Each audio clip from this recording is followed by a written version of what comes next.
శ్రీమాత్రే నమః. శ్రీ గురుభ్యో నమః.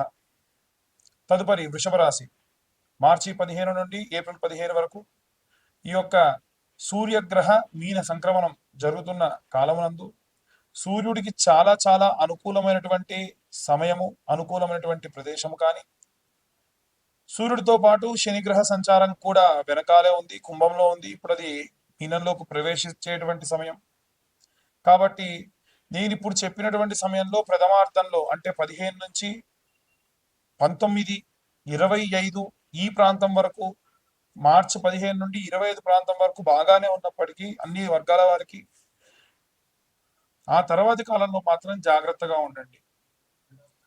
అలాగే శుక్రగ్రహానికి సంబంధించి రాహువు, శుక్రుడు,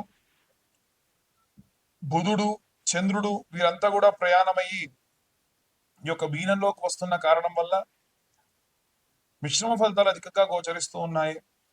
ఎట్టి పరిస్థితుల్లో మార్చి 25 నుండి ఈ యొక్క ఏప్రిల్ 10వ తారీఖు వరకు కూడా చాలా జాగ్రత్త వహించాలి. విద్యార్థుల విషయానికి వస్తే ఎక్కడికైనా తీసుకొని వెళ్ళినప్పుడు వారి దారి తప్పి ఎక్కడికైనా తప్పిపోయే అవకాశం ఉంది. అలాగే తెలవని ప్రదేశాల్లో సంచరించేటువంటి అవకాశం ఉంది. అలాగే గృహిణులకు సంబంధించిన విషయానికి వస్తే ఏవైనా సరే వస్తువులు, ఇంటికి సంబంధించిన వస్తువులు కొనడం, చెక్క వస్తువులు కొనే అవకాశం ఉంది. అలాగే ఎవరైతే ఉద్యోగస్తులు ఉంటారో ఉద్యోగానికి సంబంధించి సర్వసహజంగా ఉండేటువంటి ప్రక్రియలు జరుగుతాయి తప్ప ఎటువంటి ఇబ్బందికరమైనటువంటి జరగవు. న్యూట్రల్ గా మాత్రం ఉండే ప్రయత్నం చేయండి. ఎవరన్నా మిమ్మల్ని కావాలని దూషించినా కోపోద్రిక్తులు మాత్రం అవ్వకూడదు. వ్యాపారస్తుల విషయానికి వస్తే గతం కంటే ఈ సమయం కాస్త తేజోపూరితమైనటువంటి వ్యాపారం కొనసాగుతోంది. అలాగే సినీ రాజకీయ రంగాల వారికి సంబంధించి ఏవైనా సరే మీ యొక్క నివాసంలో ఉండేటువంటి జీవులు ఏమైనా ఉంటే, అంటే ఎవరైనా కుక్కను పెంచుకున్నా, ఏవైనా సరే పెంపుడు జంతువులు పెంచుకుంటే వాటికి సంబంధించి ఏదైనా సరే వినకూడనటువంటి వార్త వినే అవకాశం ఉంది.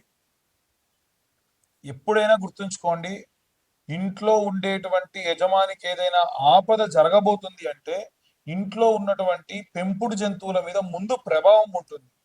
కాబట్టి ఇలాంటి సందర్భాల్లో ఏమైనా జరిగినప్పుడు వెంటనే జాతక పరిశీలన చేయించుకోవడం, అలాగే కాలభైరవాష్టకం లాంటివి చదువుకోవడం, శివాలయానికి వెళ్ళడం, ఇలాంటివి చేయడం చాలా మంచిది. అన్ని వర్గాల వారికి సంబంధించి ఎలాంటి రెమెడీస్ తీసుకోవాలి, ఎలాంటి మంత్రి పఠనం చేయాలనే విషయాన్ని ఇప్పుడు మనం తెలుసుకుందాం.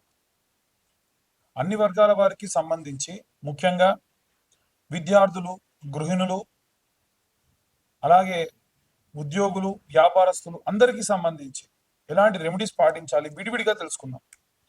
ఈ యొక్క సూర్యగ్రహం మీన సంక్రమణం కాలంలో విద్యార్థులు బ్రాహ్మీ ముహూర్తంలో అధమంలో అధమం ఒక్క సూర్యుడి యొక్క వారమైనటువంటి ఆదివారం నాడైనా సరే ఆవు నెయ్యితో దీపం పెట్టండి. ఆదిత్య హృదయం అనేటువంటిది ఉంటుంది, మీరు అది యూట్యూబ్లో కొడితే వస్తుంది, అది పిల్లలకు వినిపించండి. అలాగే వీలైతే సూర్యాష్టకము అని ఉంటుంది. ఆదిదేవ నమస్తుభ్యం ప్రసేదం మమ భాస్కర దివాకర నమస్తుభ్యం ప్రభాకర నమోస్తుతే. ఆదివారం నాడు పిల్లల్ని ఎట్టి పరిస్థితుల్లో 9 దాకా పడుకోనివ్వకుండా ఉదయాన్నే లేపి వీలైతే సూర్యుడి దగ్గర, ఎందుకంటే వారం అంతా కూడా వారు పాపం ఏ సమయానికి లేస్తారో అసలు సూర్యుడిని ఆస్వాదిస్తారో లేదో తెలియదు, కానీ ఆదివారం నాడు మాత్రం ఉదయం 6:30 నుండి 7:30 ప్రాంతం వరకు కూడా ఆ సూర్యుడి కిందే ఆడుకోమనండి. సరదాగా ఇప్పుడు నేను చెప్పేటువంటి ఈ సూర్యాష్టకం చదువుకుంటూ ప్రశాంతంగా తిరగమని చెప్పండి. దాని వలన వారికి విటమిన్ డి ఒకటి వస్తుంది, చదివినటువంటిది బాగా గుర్తుంటుంది. ఈ రెండు కూడా బాగా సహాయపడతాయి. ఇక ఇంట్లో ఉన్న గృహిణులు అభిరామి స్తోత్రం అంటుందండి, చాలా బాగుంటుంది. అమ్మవారికి సంబంధించి అభిరామి స్తోత్రం. ఈ స్తోత్రము ఈ నెల రోజుల్లో అంటే మార్చి 15 నుండి మనకు ఏప్రిల్ 15 వరకు కూడా ఈ సూర్య సంక్రమణం, మీన సంక్రమణం అవుతుంది కాబట్టి ఆ సమయంలో గనక చదవడం విశేషమైనటువంటి శక్తినిస్తుంది. ఇక ఉద్యోగస్తులందరూ కూడా నృసింహ కరావలంబ స్తోత్రం అని ఉంటుందండి. ఆ స్తోత్రం చదువుకుంటే మంచిది. అలాగే వ్యాపారస్తులు ఎవరైతే ఉన్నారో వారు కుబేర మంత్రం ఉంటుంది. యక్షాయ కుబేరాయ వైశ్రవణాయ చ ధనధాన్యాధిపతయే ధనధాన్య సమృద్ధయే అనేటువంటి మంత్రం ఉంటుంది. ఈ యొక్క మంత్రాన్ని పఠనం చేయడం చాలా చాలా శ్రేష్టం. ఇక మనకి ఈ యొక్క గృహిణులు, ఉద్యోగస్తులు, విద్యార్థులు, వ్యాపారస్తులతో పాటు సినీ రాజకీయ రంగాల్లో ఉండేటువంటి వారు ఉంటారు. వీరు రాజశ్యామల యాగం చేయించుకోవడం మంచిది. రాజశ్యామల యాగం కాకపోయినా రాజశ్యామల సంబంధించినటువంటి పారాయణం ఉంటుంది. ఎవరన్నా మంచి బ్రాహ్మడు ఉంటే ఆ బ్రాహ్మణ్ణి మీ ఇంట పిలిపించి ముందు కూర్చునే ముందే ఆయనకి ఎంతో కొంత దక్షిణిచ్చి కూర్చోబెట్టి, దాన్ని వరుణి అంటారు. అంటే దానం చేసిన తర్వాతకి పని చేయించుకోవడం బ్రాహ్మడితోని విధానం అనమాట. అలా వరుణి ఇప్పించి అతన్ని కూర్చుండబెట్టి ఎన్ని రోజులు చేస్తే అన్ని రోజులు, నేను 3 రోజుల్లో పూర్తి చేస్తానండి పారాయణం, మంచిది.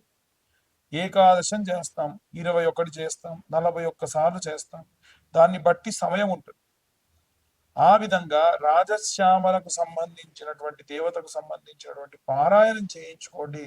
విశేష ఫలితం ఈ యొక్క సినీ రాజకీయ రంగాల వారికి కలుగుతుంది. ఇంకా ఎవరైతే వివాహం కోసం ఎదురు చూస్తున్న వాళ్ళు, వచ్చే ఆగస్టు ప్రాంతం, నవంబర్ ప్రాంతం చాలా అనుకూలంగా ఉంటుంది. కాబట్టి అమ్మాయిలైతే వరపాశుపతము, అబ్బాయిలైతే కన్యా పాశుపతం అనేటువంటి రుద్రాభిషేకం, రుద్రహోమం ఉంటుంది. ఈ హోమానికి పూజకి కలిపి ఎవరెవరు ఒక్కొక్కరు ఒక్కొక్కలాగా ఛార్జెస్ చెప్తున్నారండి అంటున్నారు.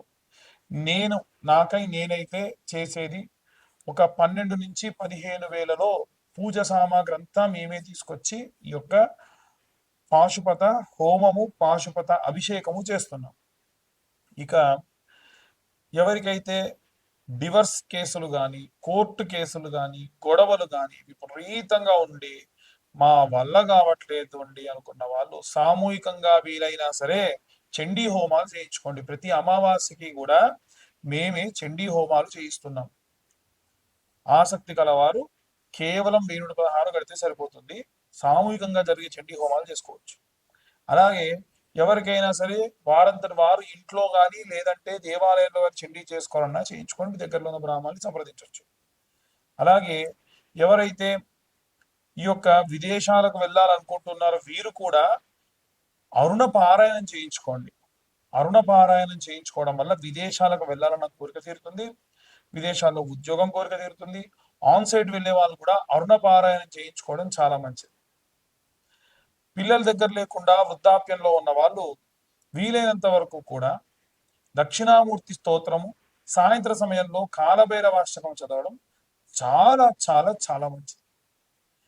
మేము గోచార రీత్యా అందరికీ జాతకం గురించి చెబుతూ ఉన్నాము. పూర్తిగా మీ జాతకం విశ్లేషణగా మీకు కావాలి అనుకుంటే మీ పేరు, మీ date of birth, time, place ఇవన్నీ ఖచ్చితంగా ఉంటే కింద ఉన్న నెంబర్కు వాట్సాప్ చేయండి. పూర్తిగా మీ జాతకం విశ్లేషణతో దశ, అంతర్దశ, విదశ, లగ్నం నుంచి పంచమ, కోణ, కేంద్ర, నవమ, దశమ, ఏకాదశ స్థానంలో ఎవరెవరు ఉన్నారో, ఎలాంటి సంచారం ఉంటుంది, ఎలాంటి ఫలితాలు మీకు దక్కుతాయి అనే విషయాన్ని విశ్లేషణతో 60 నుండి 70 పేజీలలో మీకు జాతకం అందించడం జరుగుతుంది. దీనికి గాను ఈ 2025 సంవత్సరంలో కేవలం 2025 రూపాయలు మాత్రమే ఛార్జ్ చేయడం కూడా జరుగుతుంది.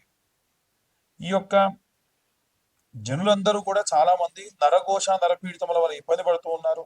ఈ నరఘోష అనేటువంటిది రాకుండా ఉండాలి అనంటే కరుంగలి మాలని ప్రతి సోమవారం నాడు కూడా అభిషేకంలో పెట్టి ఆ వారంలో ఎవరికైనా కావాలంటే వారి అడ్రస్ కి డెలివరీ చేస్తున్నాము. డెలివరీ ఛార్జెస్ ఒక 100 రూపీస్ ఉంటుంది. ఈ కరుంగలి మాల గోత్రనామాలు కనుక పంపిస్తే ముందుగా సోమవారం కంటే ముందు మీ గోత్రనామాలు చదివి మరీ కరుంగలి మాలకి అభిషేకం చేయించి రుద్రాభిషేకం చేయించి మీకు పంపించడం జరుగుతుంది. పూజాది క్రతువుకు ఛార్జ్ లేదు, కరుంగలి మాలకు మాత్రం 1016 ఛార్జ్ చేయడం జరుగుతుంది. అందరికీ కూడా సర్వే జన సుఖినో భవంతు.